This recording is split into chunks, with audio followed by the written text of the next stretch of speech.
نحمده ونصلي ونسلم على سيدنا ومولانا محمد رسوله النبي الأمين المكين الحنين الكريم الرؤوف الرحيم أما بعد بسم اللہ الرحمن الرحیم۔ اللہ رب العزت کا شکر ہے جس کی توفیق سے ہم آج اوسلو میں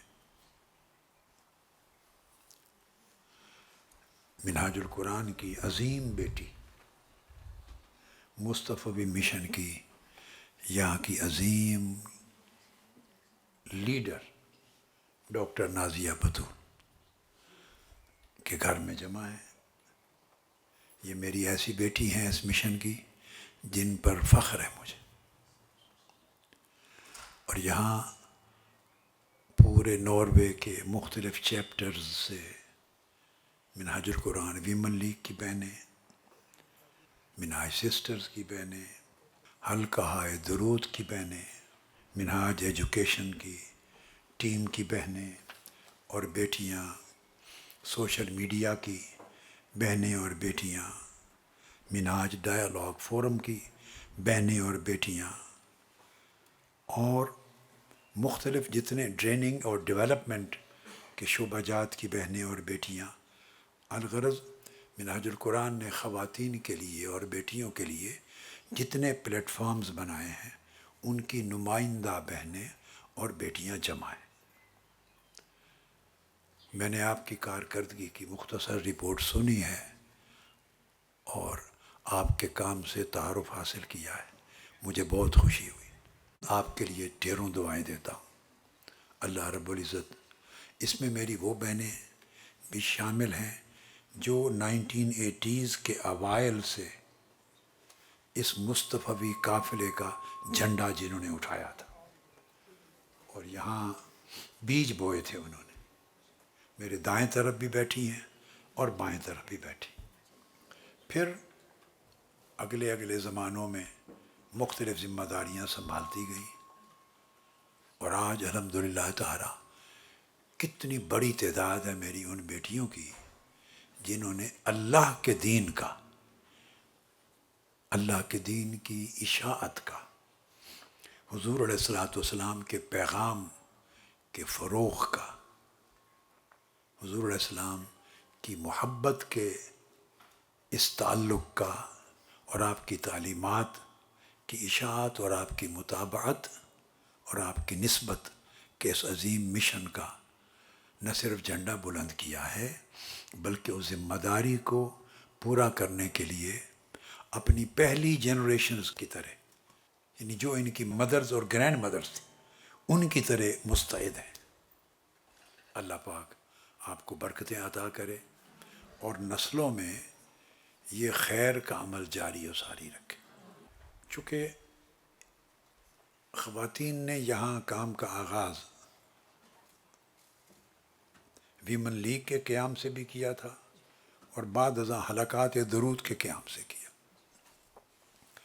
اب اس پورے مختلف شعبہ جات اور پلیٹ فارمز کے درمیان ایک باہمی وحدت، یگانگت پیدا ہو گئی کہ وہ ایک امبریلا کے تحت کام کر رہی ہیں۔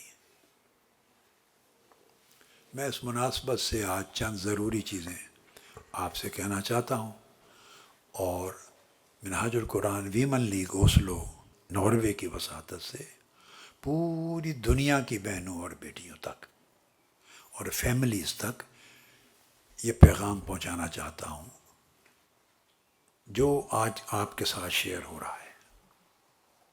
ہمارے پاس دین کا تصور کیا ہے، ہم دین کو کس طرح پریکٹس کرتے ہیں، کس طرح پروپیگیٹ کرتے ہیں، اور حقیقت میں دین کا تصور ہونا کیا چاہیے، اس دین پر عمل کس طرح ہونا چاہیے، اور اس دین کی اشاعت اور فروغ، پروپیگیشن کس طرح ہونی چاہیے، یہ دو الگ تصور ہیں۔ میں چاہتا ہوں کہ آج اس بات کو اس طرح سمجھیں کہ ان دو جدا تصورات میں جو فاصلہ ہے، گیپ، وہ ختم ہو، اور جو حقیقی تصور ہے دین کا جو حضور علیہ الصلوۃ والسلام نے ہمیں دیا، اس کو اپنا لیں۔ موسٹلی آج کی دنیا میں بہت سی تنظیمات ہیں، جماعتیں ہیں، ادارے ہیں، کسی نہ کسی شکل میں دینی سرگرمیاں جاری رکھے ہوئے ہیں۔ اللہ پاک سب کی کاوشوں کو، سرگرمیوں کو قبول فرمائے۔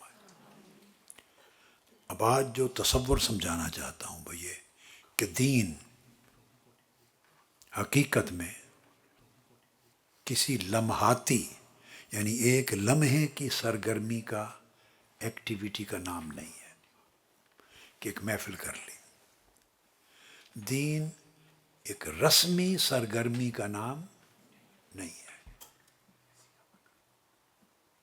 دین ایک موسمی، سیزنل سرگرمی کا نام نہیں ہے کہ فلاں مہینہ آ گیا، فلاں موقع آ گیا تو اس کی مناسبت سے ایک اجتماع کر لیا۔ ان چیزوں کا بینیفٹ ہے، بولیے ان چیزوں کا، یعنی جن لمحات میں آپ دین کو سیلیبریٹ کرتے ہیں، انجوائے کرتے ہیں، یا دین کو بیان کرتے ہیں اور دین کو سنتے ہیں اور دین کا فہم لیتے ہیں، اس کا اثر لیتے ہیں، کیفیت لیتے ہیں، تو وہ ان لمحات کی کیفیت کا بھی فائدہ اور برکت ہے۔ دین کے حوالے سے جو رسوم ہیں بشرطے کہ شریعت کے مطابق ہوں، اللہ رسول کے احکام کے مطابق، ان کا بھی فائدہ ہے، برکت ہے۔ جو مختلف موسموں میں، مہینوں میں، مختلف دنوں اور راتوں میں جو ایونٹس آ جاتے ہیں، اس میں جب آپ جمع ہوتی ہیں یا مرد جمع ہوتے ہیں اور آپ سرگرمی کرتے ہیں، اس کا بھی آف کورس ریلیونس ہے، ایک برکت ہے، ایک فائدہ ہے۔ مگر دین صرف اس نوعیت کی سرگرمیوں کا نام نہیں ہے۔ ہمہ وقت آپ کو چاہیے کہ دین کے ساتھ رشتہ لمحات کا نہ بنائیں۔ دین کے ساتھ رشتہ خاص ایام کا، دنوں کا، مہینوں کا، موسموں کا اور ایونٹ کا نہ بنائیں۔ دین کو ہمہ وقت عملی زندگی میں بدل دیں۔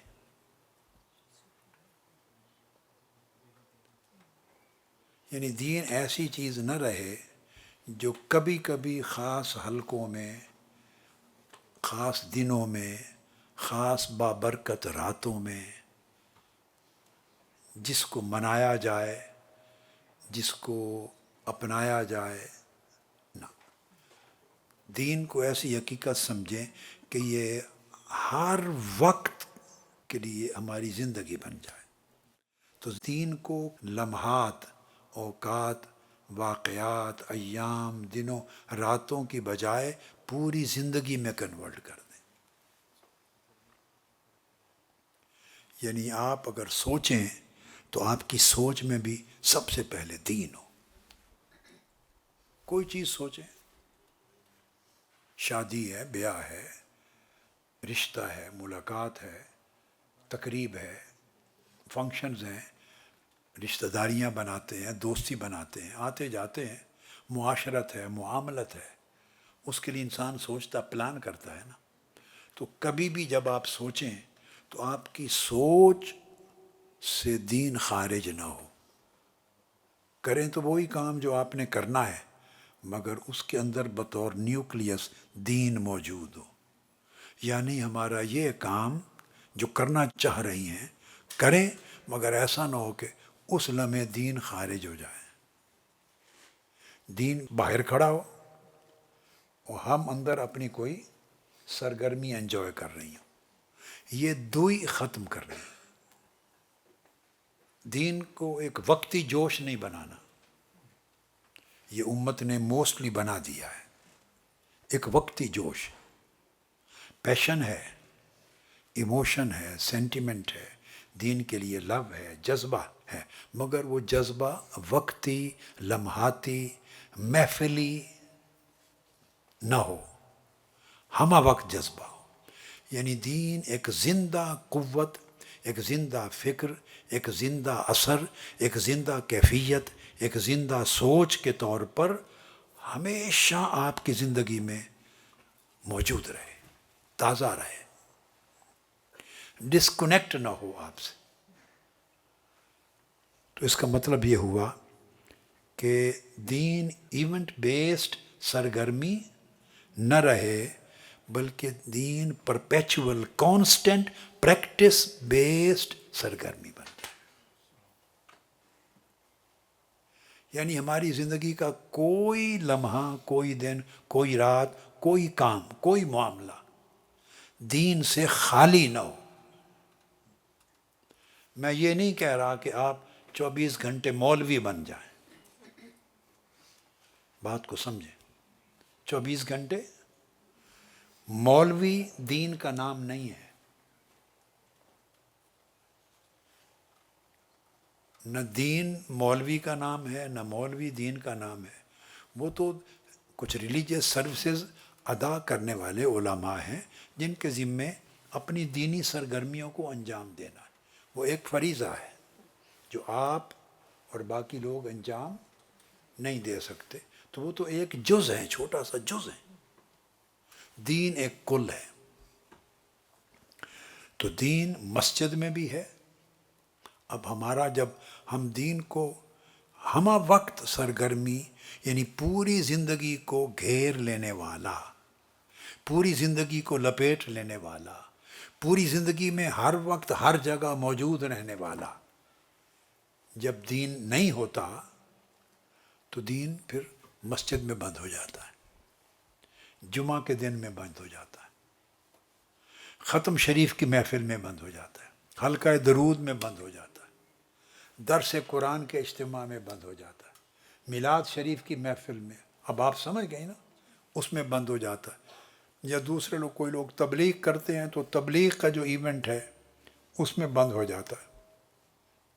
جب وہ ایونٹ اور وہ ایکٹیویٹیز ختم ہو جاتی ہیں اور باقی زندگی جو ہمیشہ ہر وقت رہتی ہے، دیکھنا ہے اس میں دین کہاں کھڑا ہے، اس میں دین موجود ہے یا نہیں۔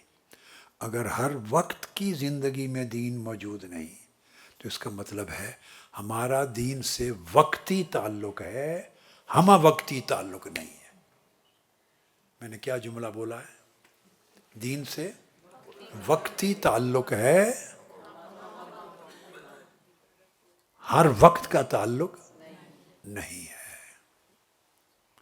اولیاء اور صوفیاء ہمیشہ یہ تعلیم دیا کرتے تھے، ہمیشہ تعلیم دیا کرتے تھے کہ ہر وقت کے جو آداب، شرائط اور تقاضے ہیں ان کی حفاظت کی جائے، تب دین محفوظ رہتا ہے۔ اب اس سے آگے بتاتا ہوں۔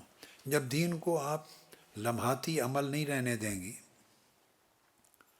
تو دین ہمہ وقتی عمل ہی نہیں رہے گا، آپ کی زندگی کے اندر اور زندگی کے باہر ہمہ وقتی ماحول بن جائے گا۔ تو ضرورت یہ ہے کہ دین ہمارا ماحول بنے۔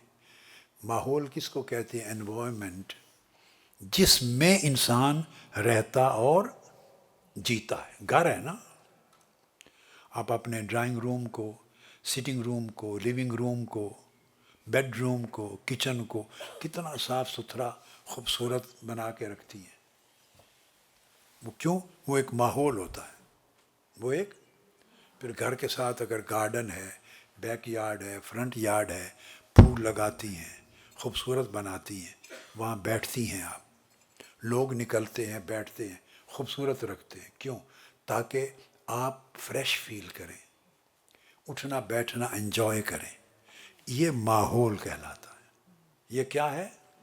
ماحول۔ عربی کا لفظ ہے ما حولہ، یعنی جو آپ کے ارد گرد ہے۔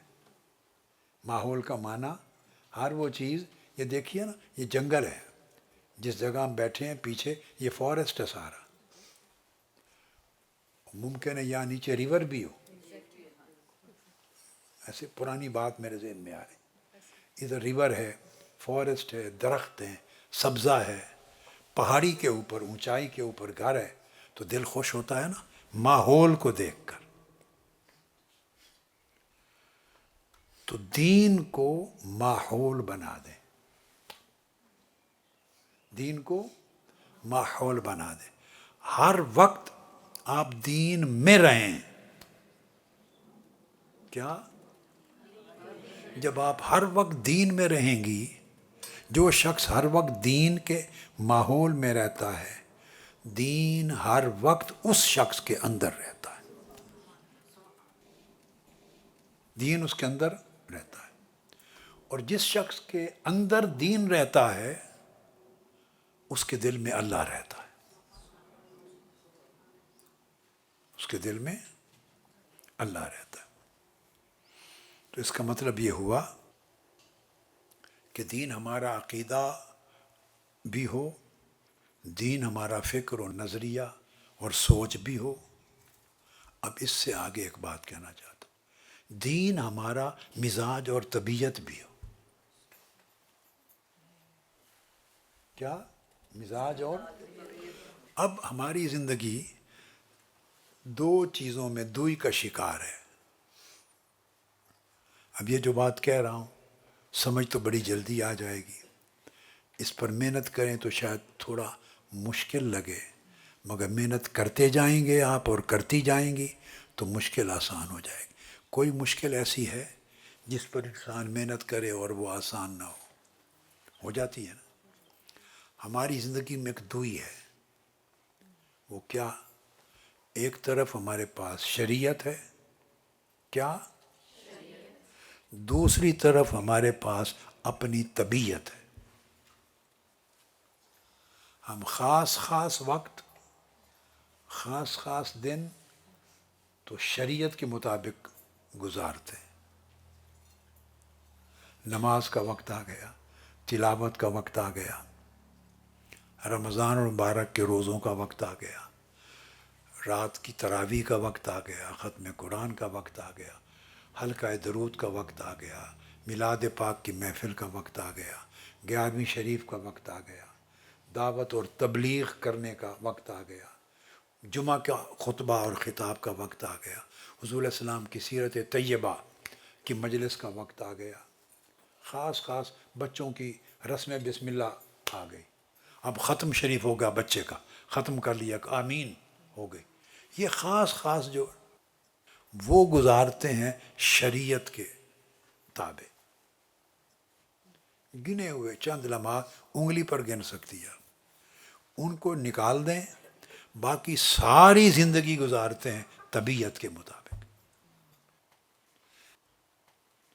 میں پھر دوہرا رہا ہوں، زندگی کے چند لمحے ٹوٹل گنتی کر لیں، اگر آپ میں سے کسی کو اللہ نے 60 70 80 سال زندگی دی، 90 سال زندگی دی، تو ٹوٹل لمحات جو دین کے تابع گزارتے ہیں اس کو کاؤنٹ کر لیں، اتنے منٹ اتنے گھنٹے، اتنے منٹ اتنے گھنٹے، اتنے دن اتنی راتیں کاؤنٹ کریں تو 80 سالوں میں مجموعی طور پہ شاید وہ 5 سال کا عرصہ بھی نہ بنے۔ کاؤنٹ کریں نا دورانیہ، اگر 80 سال عمر ہے تو شاید وہ 2-3 سال بھی نہ بنے۔ میرا اندازہ درست ہے یا نہیں؟ جو بالکل شریعت کے تابع گزارتے ہیں ان لمحات کو، اوقات کو، گھنٹوں اور منٹس کو کاؤنٹ کریں ٹوٹل لائف میں تو شاید پوری زندگی میں 2-3 سال بنیں گے، 4 سال، بقایا 75 سال ہم اپنی طبیعت کے مطابق گزارتے ہیں، اور ہماری طبیعت کا کوئی تعلق شریعت کے ساتھ نہیں ہے۔ طبیعت ہماری ہے کیا؟ شریعت اللہ کے نبی کی، اتنا اللہ کے نبی کے تابع ہیں، 1%، کیا؟ یہ 2% اللہ اور اللہ کے رسول کے تابع ہے۔ چلو بڑا کنسیشن بھی دے دیں، یعنی کنزرویٹو نہ ہو ہمارا حساب، تو 5% کہہ لیں، اس سے زیادہ تو نہیں بنتا ٹائم، آپ خود دیکھیں، بتائیں بیٹے، 5% بن جائے گا۔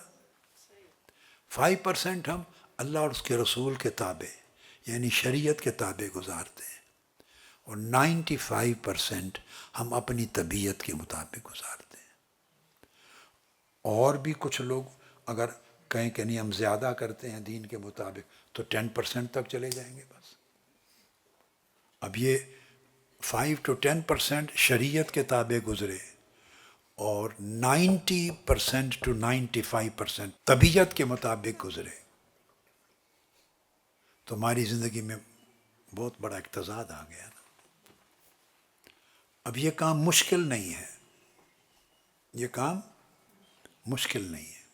اچھا یہ اس لیے ہے کہ شریعت کے مطابق ہم جب دین کو مناتے ہیں، اس کو میں کہہ رہا ہوں دین کو مناتے ہیں، تو وہ چند دنوں، چند راتوں، چند گھنٹوں، چند لمحات کے لیے مناتے ہیں، مگر زندگی ہر روز مناتے ہیں۔ زندگی ہر روز مناتے ہیں، ہر روز گزار رہے ہیں زندگی۔ تو آپ کو دیکھنا یہ ہے کہ یہ 365 دنوں کا سال ہے اور 30 دنوں کا ایک مہینہ ہے۔ مہینے کو لے لیں، اس مہینے میں کتنا ٹائم دین اور شریعت کے مطابق ہے، یعنی اللہ اور اللہ کے رسول کے حکم کے مطابق ہے۔ اب تبدیلی کیا کرنی ہے؟ اصل مطلوب یہ ہے کہ دین ایسا نہ ہو کہ کبھی کبھی یاد آئے، کبھی کبھی منایا جائے، کبھی کبھی سنایا جائے۔ دین سننے سنانے کے لیے نہیں ہے، پوری زندگی کی جو ساخت ہے، مینوفیکچرنگ، پوری زندگی وہ دین میں ڈل جائے، وہ دین میں ڈل جائے۔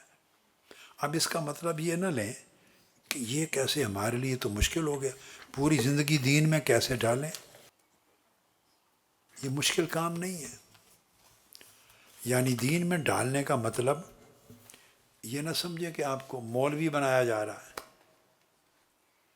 آپ افسر ہیں، آپ ٹیچر ہیں، آپ پروفیسر ہیں، آپ لائر ہیں، آپ چارٹرڈ اکاؤنٹنٹ، آپ انجینئر ہیں، آپ کیمسٹ ہیں، آپ فزیو تھراپسٹ ہیں، ہاؤس وائف ہیں، کسی دکان پہ اپنا جاب کرتی ہیں، اپنا چھوٹا کوئی بزنس ہے، ان میں سے کوئی چیز بھی دین کے خلاف نہیں ہے۔ اب میں آپ کو اس کی پریکٹیکل شکل سمجھا رہا ہوں کہ مشکل نہیں ہے۔ آپ اسٹوڈنٹ ہیں تو اسٹوڈنٹ ہونا دین کے خلاف ہے؟ نہیں ہے، مگر بطور اسٹوڈنٹ ایسے کام کرنا جو اسٹوڈنٹ کے بھی شایان شان نہیں، اس سے رک جائیں تو آپ کی پوری اسٹوڈنٹ لائف دین کے مطابق ہو گئی۔ جن چیزوں سے اللہ رسول نے منع کیا ہے، آپ کی اسٹوڈنٹ لائف کا حصہ تو نہیں ہے نا وہ۔ بولیے بیٹے، تو آپ اس کو صرف باؤنڈریز فکس کر دیں، باؤنڈریز، حدود فکس کر دیں۔ یاد رکھ لیں، دین آپ کو قیدی نہیں بناتا۔ کیا؟ قیدی نہیں بناتا، آزادی دیتا ہے، آزادی دیتا ہے، بالکل آزادی دیتا ہے، مگر بے مہار آزادی نہیں دیتا۔ ایسی آزادی نہیں دیتا جس کی باؤنڈریز بھی کوئی نہ ہو۔ اب آپ مجھے بتائیں، ماڈرن ورلڈ میں آپ نارویجن ہیں، کوئی ڈینش ہے، کوئی فرینچ ہے، کوئی برٹش ہے، کوئی اسپینش ہے، کوئی اٹیلین ہے، کوئی پاکستانی ہے، کوئی عرب ہے، جو بھی ہے، جس ملک میں بھی آپ رہتی ہیں یا رہتے ہیں، دنیا کا کوئی ملک، ویسٹرن ورلڈ کا، امریکہ، کینیڈا، انگلینڈ، آپ کو بے مہار، وداؤٹ باؤنڈریز کوئی ملک اجازت دیتا ہے؟ بتائیں۔ میں آپ کو یہ چیز آسان کر کے، آپ گاڑی ڈرائیو کرتی ہیں، آپ کی طبیعت اگر چاہے کہ میں جانا ہے ریڈ لائٹ پہ، میں نہیں رکتی، میں کراس کر کے جلدی جاؤں، میں اتنے ٹائم میں نے دوست سے ملنا ہے، میری فرینڈ ہے، ہمارا فنکشن ہے، میں چلی جاؤں، یہ آپ کی طبیعت چاہ رہی، آپ ایسا کر سکتی ہیں؟ تو جب آپ اپنی مرضی کے مطابق نہیں کر سکتی تو اس کا مطلب کیا سمجھا جائے کہ آپ قیدی ہیں؟ کبھی سوچا؟ نہیں۔ کیوں نہیں سوچاتی؟ کہتی ہے نہیں، یہ لا ہے، یہ ایک ضابطہ ہے، یہ ڈرائیونگ کا۔ تو جیسے ڈرائیونگ کا ضابطہ ہے، اس طرح زندگی بھی ایک ڈرائیو ہے، زندگی بھی ایک ڈرائیو، اس کا بھی ضابطہ ہے، جسٹ باؤنڈریز ہیں۔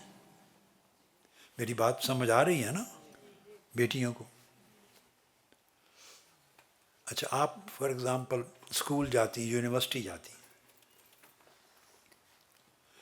بچے جاتے ہیں، لڑکے جاتے ہیں، جو بھی اسٹوڈنٹس ہیں، آپ کی کلاس شروع ہونی ہے فار ایگزامپل صبح 8 o'clock مارننگ یا 9 o'clock، آپ کی طبیعت چاہتی ہے میں 10 بجے چلی جاؤں، آپ ایسا کرتی ہیں؟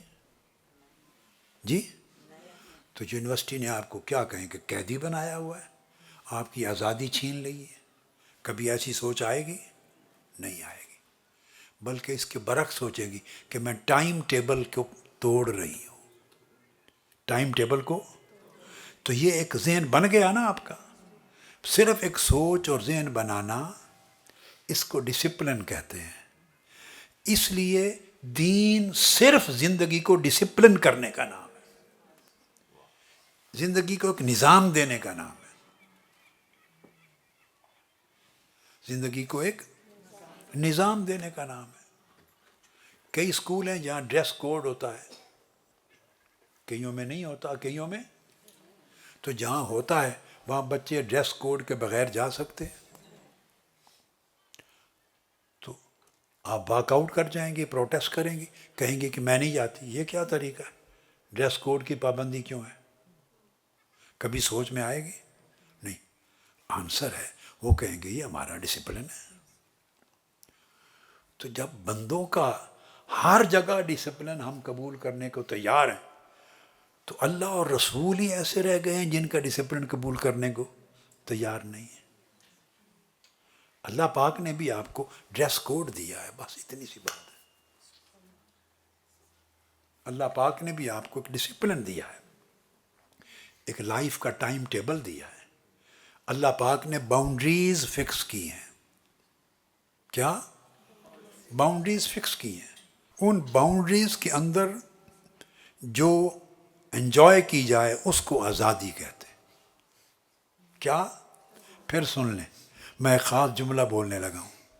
باؤنڈریز کے اندر جسے انجوائے کیا جائے اسے آزادی کہتے ہیں، اور باؤنڈریز توڑ کر جسے انجوائے کیا جائے اسے بربادی کہتے ہیں۔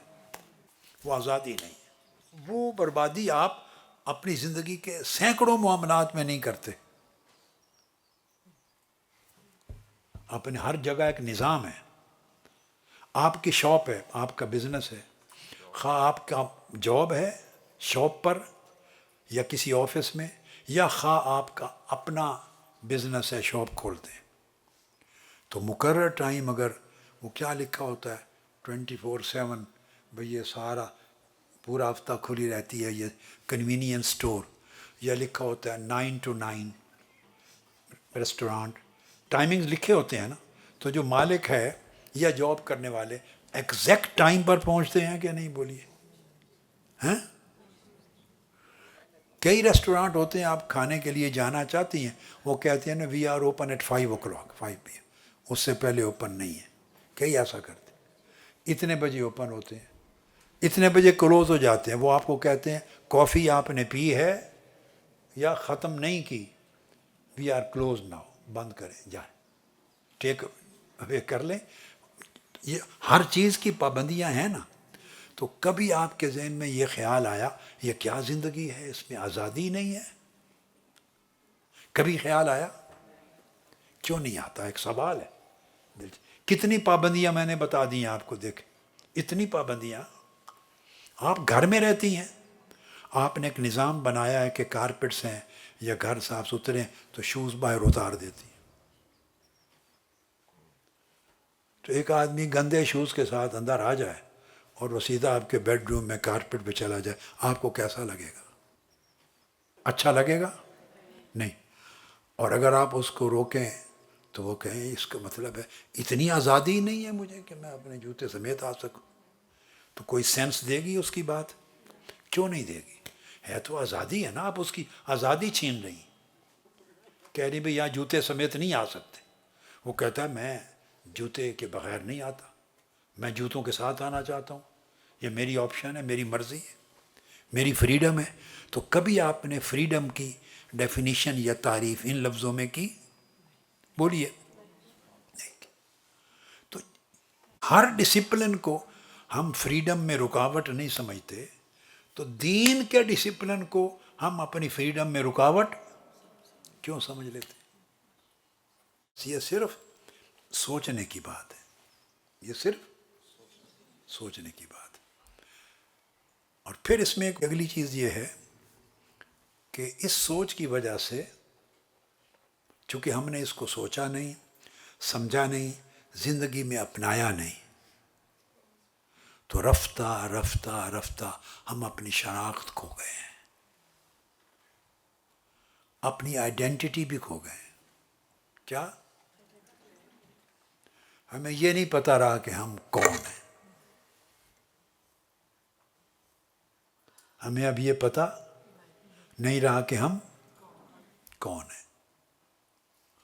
حالانکہ ساری چیزیں سب ایک ہو سکتی تھیں، مگر چونکہ ہم نے بائیفرکیٹ کر دیا، چیزوں کو سیپریٹ کر دیا، ٹکڑے ٹکڑے کر دیا، زندگی کو ایک ڈسپلن کی اکائی میں نہیں رکھا، تو نتیجتاً ہم منتشر ہو گئے ہیں، ڈس انٹیگریٹ ہو گئے ہیں. کیا؟ ڈس انٹیگریٹ ہو گئے، بکھر گئے ہیں. تو اگر ہم ناروے میں رہتے ہیں تو بچہ اور بچی سوچتا ہے پتہ نہیں میں نارویجن ہوں یا میں مسلمان ہوں یا پاکستانی ہوں، آئی ڈونٹ نو، سمجھ نہیں آتا میں کہوں کیا. ہے کہ نہیں بیٹے برو؟ بولیے نا. اگر نہ ہو تو مجھے آپ فرینکلی کہہ دیں بھی نہیں ایسی بات نہیں ہے نا، کہ نارویجن ہوں یا پاکستانی ہوں یا مسلمان ہوں. پھر خیال آتا ہے نہیں نہیں میں تو نارویجن ہوں، میرے والدین پاپا ماما وہ پاکستانی تھے، باقی رہ گیا مسلمان.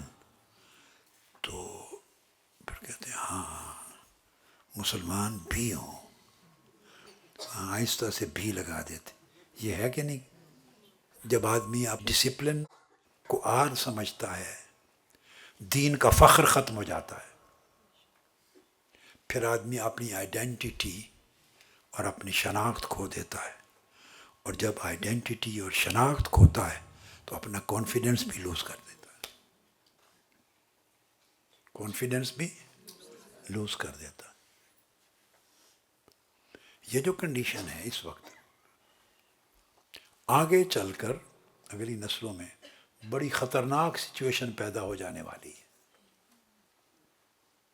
وہ اس لیے میرے بیٹے اور بیٹیوں کہ آپ کی مائیں بیٹھی ہیں دائیں بائیں، ان سے پوچھیں جو ان کی مائیں تھیں انہوں نے ان کو تھپڑ لگائے ہوئے ہیں یا نہیں. ذرا پوچھیں ایسے اشارہ آنکھوں ہی سے، آنکھوں سے پوچھیں. آپ ایسے ساری لا کے جواب دیں.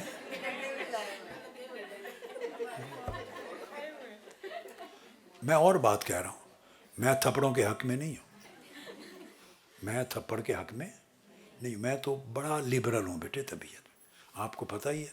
میں لبرل نہ ہوتا تو آپ میرے ساتھ پیار کیوں کرتی؟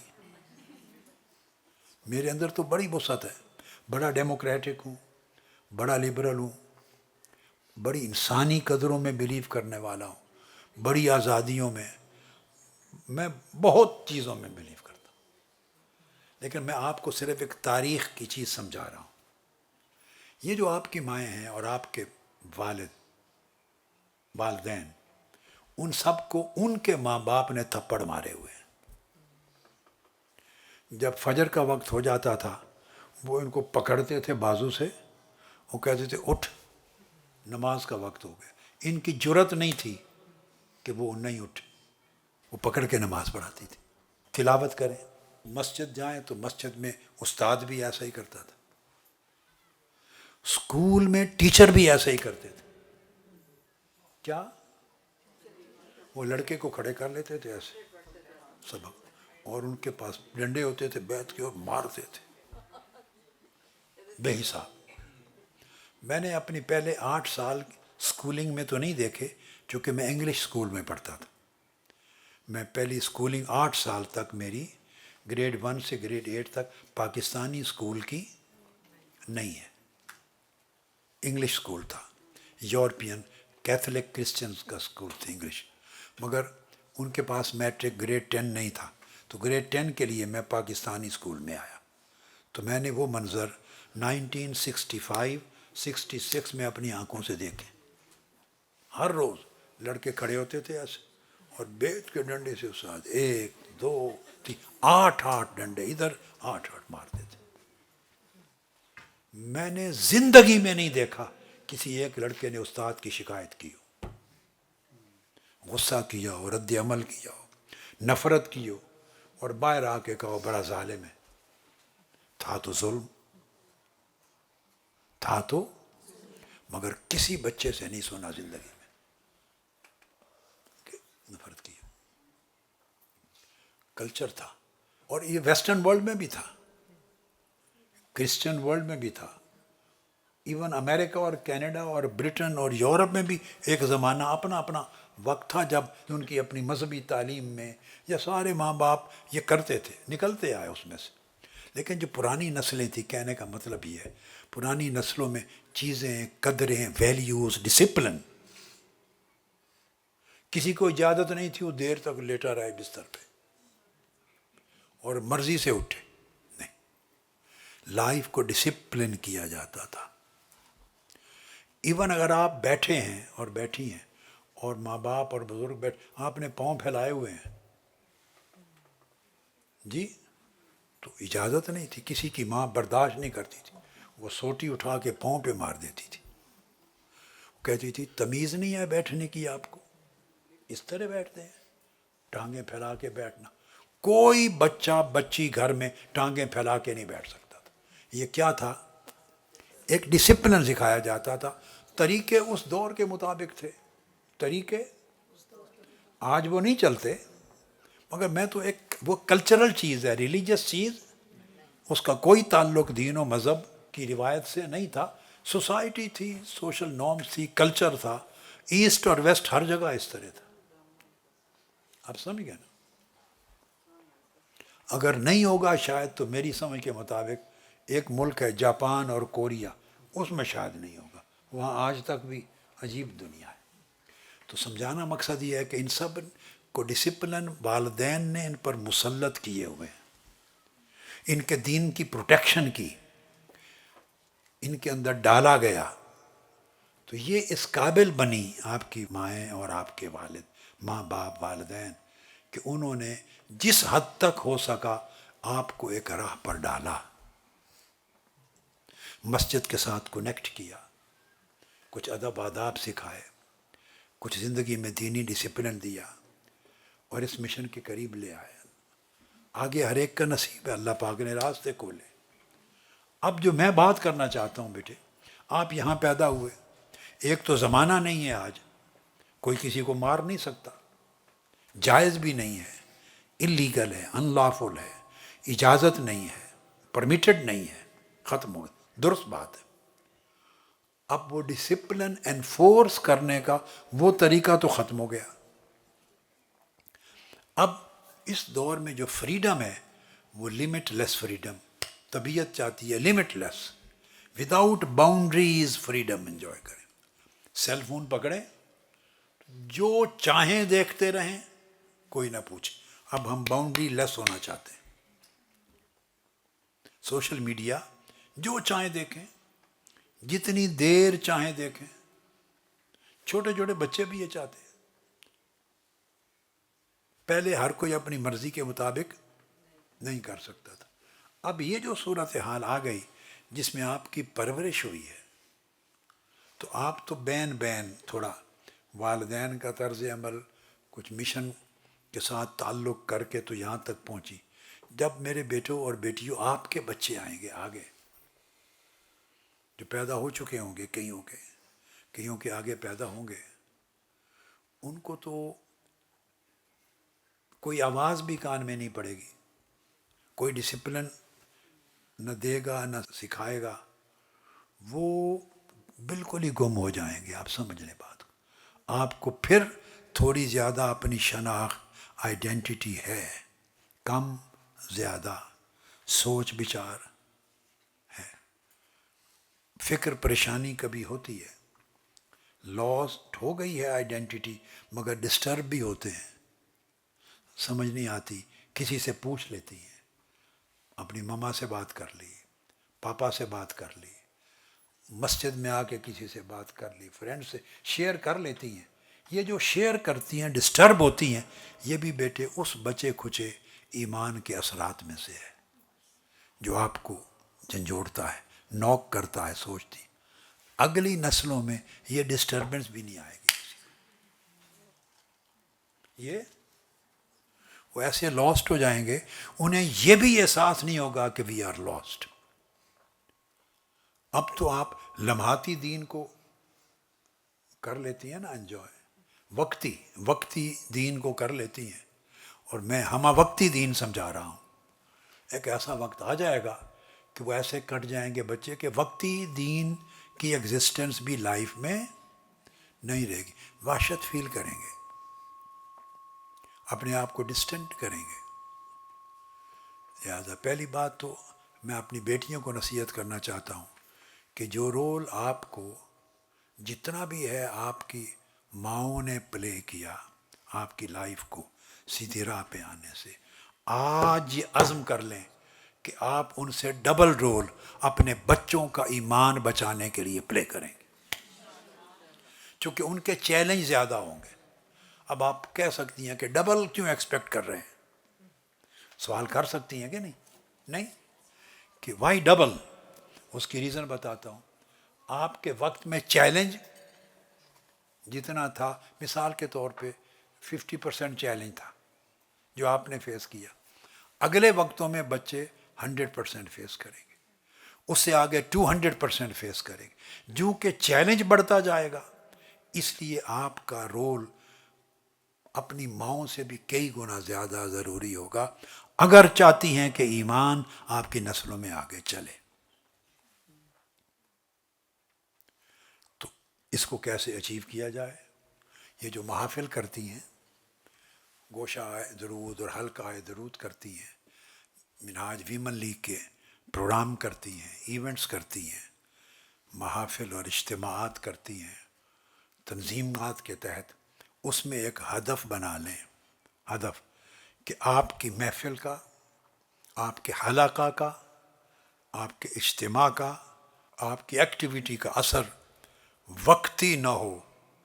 وہ جو وقتی اثر ہوتا ہے اسے زندگی میں محفل تب کامیاب ہے کہ وہ اس اثر کو مستقل ماحول میں تبدیل کر دے، اور وہ ماحول آپ کے اندر پیدا ہو جائے. وہ ماحول اگر دین کو آپ اندر کا ماحول بنا لیں، کیا میں ایک نسخہ دیتا ہوں آپ کو، شاندار پرسکرپشن.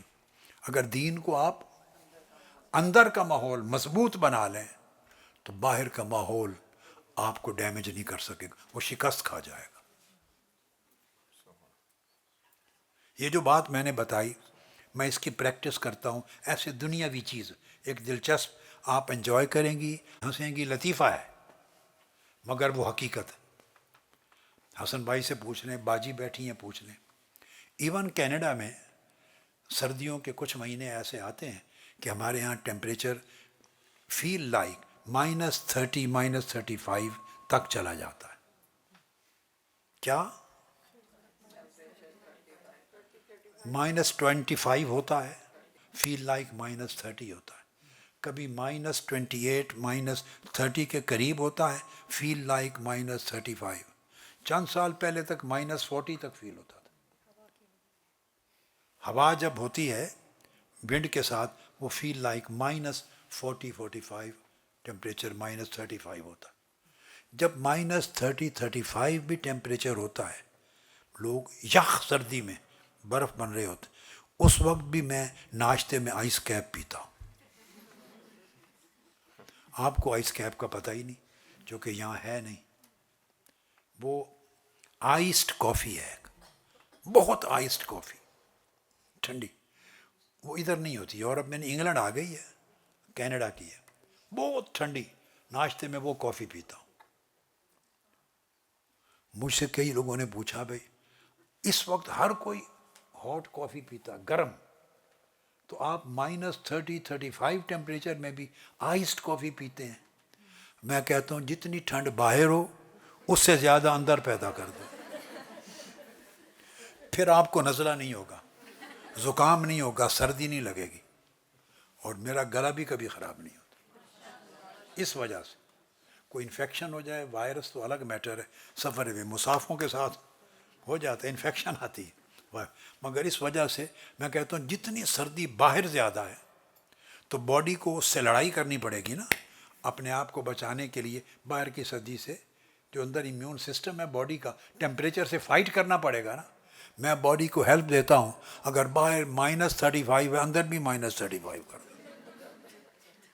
تو باڈی کو جنگ کرنی نہیں پڑتی. بولیے، باہر کی سردی سے جنگ، اندر بھی اتنی ٹھنڈک ہے، وہ اندر باہر ٹیمپریچر ایک ہو جاتا ہے، نقصان نہیں ہوتا. اب اس مثال کو ذہن میں رکھ لیں.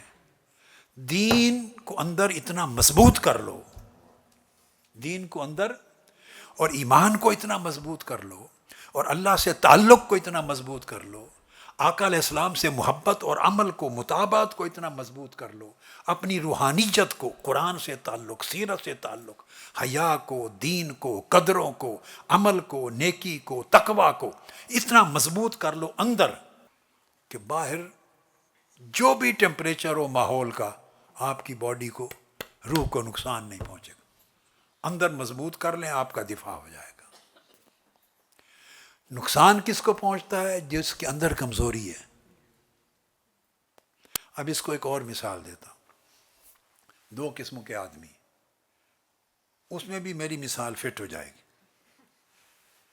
اکثر لوگوں کا امیون سسٹم مضبوط ہوتا ہے. کیا؟ وہ ایک سیلف ڈیفنس ہوتا ہے باڈی کا. باہر ہر ایک کے پاس وائرس ہوتی، ہر شخص کے پاس. کیا؟ ہم جتنے لوگ بیٹھے ہیں، ہم میں سے ہر ایک کے پاس ہاتھوں پر، باڈی پر کچھ نہ کچھ وائرس ہے. وائرس فری کوئی شخص نہیں ہوتا، مگر کسی کو لگتی نہیں. وہ اس لیے کہ ہر ایک کا امیون سسٹم اسٹرانگ ہے. وہ چھوٹی موٹی جو وائرس اور انفیکشن کرنے والے جو وائرس آتے ہیں، جراثیم، امیون سسٹم ان کے اثر باڈی کو نہیں ہونے دیتا، ریجیکٹ کر دیتا ہے یا آپ کو پروٹیکٹ کر لیتا ہے. سمجھ گئے نا؟ میرا کئی سالوں سے رفتہ رفتہ امیون سسٹم بہت ویک ہو گیا.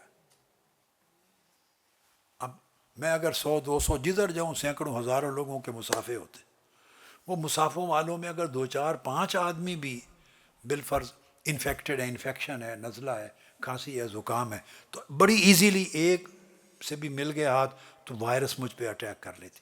اس لیے ہر بار سفر پر مجھے انفیکشن ہو جاتی مسافوں سے. اگر مسافوں سے بچوں تو محفوظ رہتا ہوں. میرا امیون سسٹم اندر کمزور ہے جو باڈی کو پروٹیکٹ نہیں کر سکتا. تو باقی جن لوگوں کا امیون سسٹم مضبوط ہے وہ اپنی باڈی اور اس کی ہیلتھ کو پروٹیکٹ کر لیتے ہیں. اب اس کو یوں اطلاق کر لیں اپنے اوپر کہ اگر ایمان کو اندر مضبوط کر لیں، ایمان کو اندر مضبوط کر لیں، دین کی غیرت کو، ایمان کو، حیا کو، قرآن سے تعلق کو، اللہ کی محبت کو، آخرت کے فکر کو، مرنا ہے، قبر میں جاتے ہی حساب کتاب کے لیے فرشتے آ جائیں گے، اس سوچ کو مضبوط کر لیں. ہر روز لوگوں کو مرتا نہیں دیکھتے، اور دفناتے ہیں لوگ تو کیا ہوتا ہے؟ وہ تو قبر میں دفنا کے آ گئے، اسی لمحے فرشتے آ کے دھر لیتے ہیں. وہ تو آتے ہی سوال کرتے ہیں، بتاؤ کون ہو، تمہارا رب کون ہے، تمہارا دین کیا ہے. پھر پوچھتے ہیں یہ جو ہستی سامنے ہے آقا علیہ الصلوۃ والسلام، پہچانتے ہو؟ ان کے بارے میں کیا عقیدہ رکھتے تھے، ان کی بات مانتے تھے؟ وہ پوچھتے ہیں. اب جس کا دین اور ایمان اندر سے کمزور ہوگا وہ تینوں سوالوں کا جواب نہیں دے سکے گا، اس کی زبان بند ہو جائے گی. اس کی زبان بند ہو جائے گی، لہٰذا اس کو جواب نہیں آئے گا اور وہیں سے عذاب شروع ہو جائے گا۔ جس کو جواب نہیں آئے گا اسے بولیے عذاب شروع ہو جائے گا۔ لہٰذا اپنے اندر دین کو مضبوط کر لیں میرے بیٹے بیٹی، اندر دین کو مضبوط کر لیں اور ایمان کو مضبوط کر لیں۔ وہ یہاں بھی باہر کے ماحول سے آپ کو پروٹیکٹ کرے گا، قبر میں بھی پروٹیکٹ کرے گا، اور قیامت کے دن جب اللہ کے حضور پیش ہوں گے وہاں بھی آپ کی حفاظت ہوگی۔ اور بیٹے یہ بھی ممکن ہے کہ جو دین اور ایمان بڑا مضبوط کر کے گیا ہو اور اپنی پوری پروٹیکشن کی ہو لائف میں، قیامت کے دن جب وہ کھڑا کیا جائے تو اللہ پاک امر کرے اس کے لیے ترازو مت لگاؤ، اس کو سیدھا جنت بھیج دو۔ ایسا بھی ہوگا۔ اور آقا علیہ السلام نے فرمایا میری امت میں ہزاروں ہزاروں ہزاروں لوگ ایسے ہوں گے جن سے حساب و کتاب نہیں لیا جائے گا، قیامت کے بغیر حساب و کتاب سیدھا جنت میں جائیں گے۔ بس اس کا آخری طریقہ یہ بتاتا ہوں۔